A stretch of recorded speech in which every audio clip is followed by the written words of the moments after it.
Kesorotan lain, Saudara, Polres Musirawas, Sumatera Selatan meringkus 2 orang oknum perangkat desa yang melakukan pungutan liar bantuan langsung tunai dana desa dalam penanganan COVID-19. Kedua pelaku ditangkap tim Saber Pungli Polres Musirawas di Balai Desa Banpres saat dilakukan penyaluran bantuan langsung tunai yang bersumber dari dana desa. Dalam pemeriksaan, kedua oknum memotong Rp200.000 dari setiap Rp600.000 dana yang harusnya diterima setiap keluarga. Saat ditangkap, polisi mendapati uang senilai 3,6 juta hasil pemotongan dana dari 19 keluarga sebagai barang bukti. Kedua tersangka diancam Undang-Undang Korupsi dengan ancaman hukuman 4-12 tahun penjara.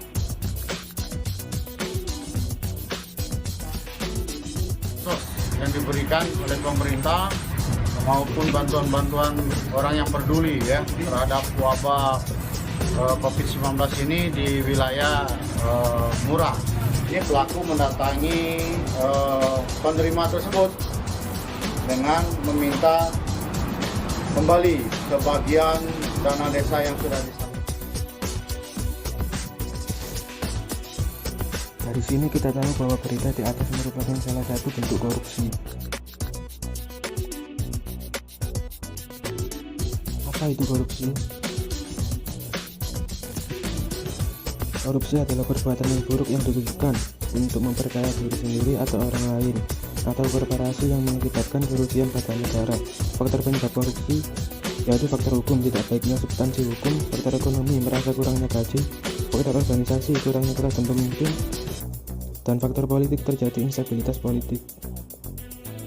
Cara pencegahan korupsi yang pertama yaitu pencegahan, yang kedua yaitu penindakan, yang ketiga yaitu peran masyarakat. Nilai anti korupsi yaitu sederhana, mandiri, jujur, disiplin, dan peduli. Tindakan lain dari korupsi yaitu telat bayar pajak. Ketaatan bayar pajak. Pajak merupakan kontribusi wajib kepada negara oleh orang pribadi atau badan yang bersifat memaksa. Kontribusi pajak sebesar 74,6% terhadap penyelenggaraan negara Kesatuan Republik Indonesia. Karena pajak digunakan untuk pembangunan sarana prasarana sebagai sarana untuk menunjang kehidupan masyarakat agar masyarakat lebih produktif sehingga terciptalah kesejahteraan masyarakat.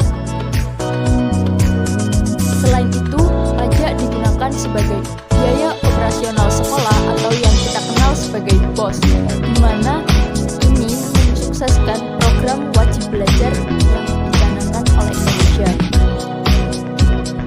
Di samping itu, gaji dari pegawai negeri sipil atau yang biasa kita kenal sebagai PNS juga didapat dari pajak itu sendiri, di mana mereka telah bekerja melayani masyarakat dengan sebaik mungkin. Kewajiban bayar pajak ini tercantum dalam pasal 23A yang berbunyi pajak dan pungutan lain yang bersifat memaksa untuk keperluan negara diatur dalam undang-undang. Lalu, apa yang harus dilakukan? Yang harus dilakukan adalah membangun kesadaran warga negara sebagai motif intrinsik individu warga negara yang dipengaruhi oleh unsur saling percaya antara pihak pemerintah dan yang diperintah. Nah, demikianlah pembahasan mengenai pendidikan anti korupsi dan ketaatan bayar pajak. Terima kasih.